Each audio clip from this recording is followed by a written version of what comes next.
Assalamualaikum warahmatullahi wabarakatuh. Alhamdulillah, kawan-kawan yang dirahmati Allah Subhanahu wa taala. Rezeki setiap kita sudah dijamin oleh Allah Subhanahu wa taala. Semuanya sudah tertakar dan semuanya sudah terukur, tidak mungkin tertukar.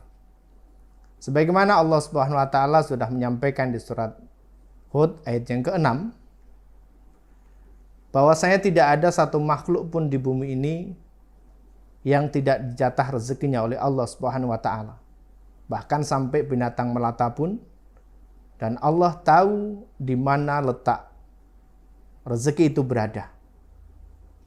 Artinya setiap kita sudah mendapatkan jatah masing-masingnya dan pasti akan diberikan oleh Allah Subhanahu wa taala. Hanya saja ketika Allah menjatahkan rezeki kepada kita masing-masing, itu Allah jatahkan berada di langit, lalu kemudian Allah turunkan ke bumi. Sebagaimana dalam Ad-Dzariyat ayat 22, Allah Subhanahu wa taala menyampaikan, dan di langit terdapat tanda-tanda sebab-sebab rezeki untuk kita semuanya, dan akan diturunkan ke bumi. Pertanyaan berikutnya adalah, di bumi bagian mana rezeki jatah untuk kita itu berada? Wallahu alam. Tidak ada yang tahu. Hari ini kita tinggal di mana, jatah rezeki kita ada di mana. Kemarin kita lahir di kota apa, rezeki kita berada di kota mana. Tidak ada yang mengerti salah satu pun. Untuk itulah kemudian berlaku hukum sebab akibat. Manakala kita bergerak, manakala kita bekerja, kita akan mendapatkan apa yang Allah takdirkan tersebut. Jatah rezeki yang sudah Allah takdirkan itu memang harus dijemput. Kita harus bergerak. Itu adalah sebagai hukum daripada sebab akibat. Tidak lantas kemudian kita berdiam diri saja, tidak ngapa-ngapain. Tetapi sekali lagi bahwa kita harus ada usaha, kita harus ada ikhtiar.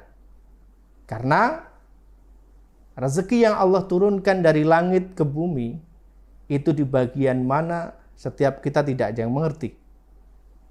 Sebagaimana cicak diperintahkan oleh Allah Subhanahu wa taala untuk mereka bergerak, untuk mereka berikhtiar. Misalnya kita bisa dengarkan lagunya cicak. Cicak di dinding. Dan diam-diam merayap. Jadi cicak itu tidak hanya berdiam diri, tetapi dalam diamnya itu cicak merayap. Yang artinya ini bergerak. Sunnatullahnya adalah begitu. Setiap kita, jika kita bergerak mengikuti alur sunnatullah, maka Allah akan pertemukan dengan rezekinya masing-masing. Lalu kemudian coba kita dengarkan lagu berikutnya, ya, diam-diam merayap, lalu kemudian datang seekor nyamuk. Kawan-kawan dirahmati Allah Subhanahu wa taala. Ketika cicak berikhtiar, cicak bergerak dengan berdiam-diam tadi, diam-diam bergeraknya, maka kemudian Allah hadirkan nyamuk. Jadi yang datang adalah nyamuknya. Lalu kemudian lalu ditangkap.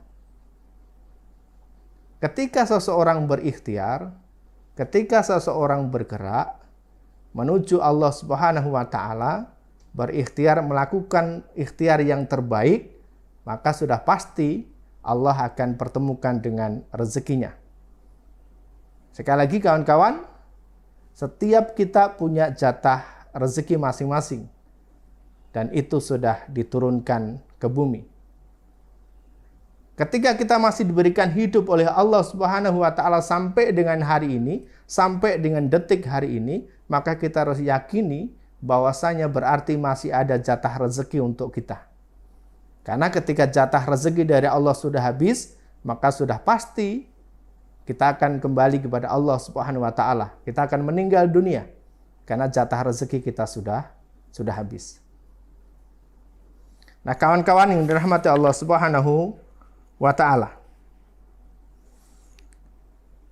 Untuk itulah, sebagaimana kita mengikuti dan belajar dari jejak tadi, kita harus senantiasa melihat setiap potensi yang kita miliki, membaca setiap peluang yang ada, harus kita manfaatkan dengan baik. Kita harus mau bergerak, jangan hanya berdiam diri. Ketika ada tawaran-tawaran, coba kemudian kita dalami, kita pelajari apakah ini manfaat untuk kita ataupun tidak. Apakah sesuai dengan kemampuan diri kita ataupun tidak. Jangan hanya sekedar berpangku tangan, apalagi kemudian kita bermalas-malasan.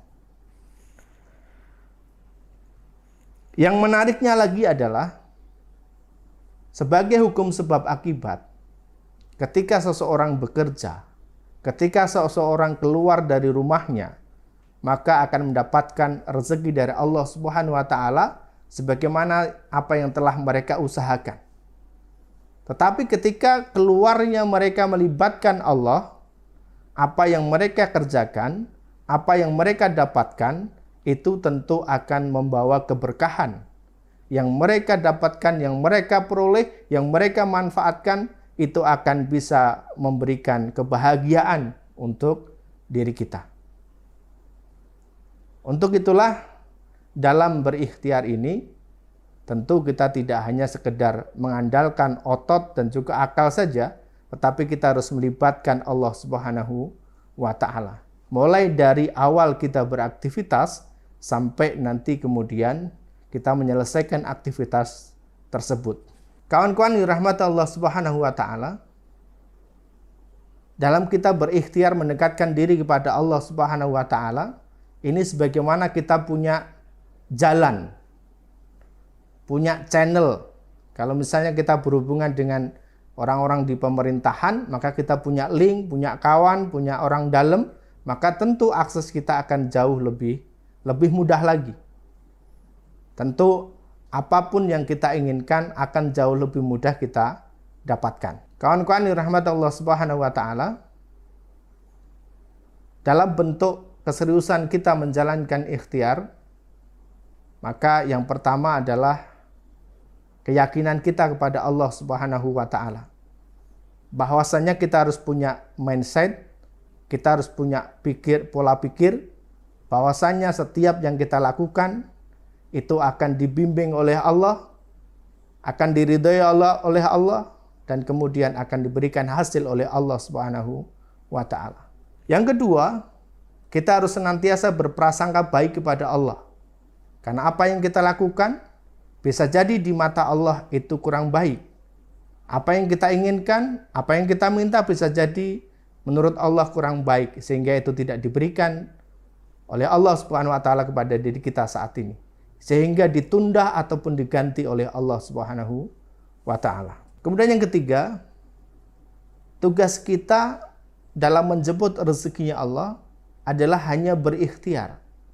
Soal hasilnya itu adalah urusannya Allah Subhanahu wa ta'ala. Itu ranahnya Allah, bukan ranah kita. Sehingga apapun nanti yang Allah berikan, hasil dari ikhtiar yang kita lakukan, maka kita harus menerimanya dengan baik dan lapang dada.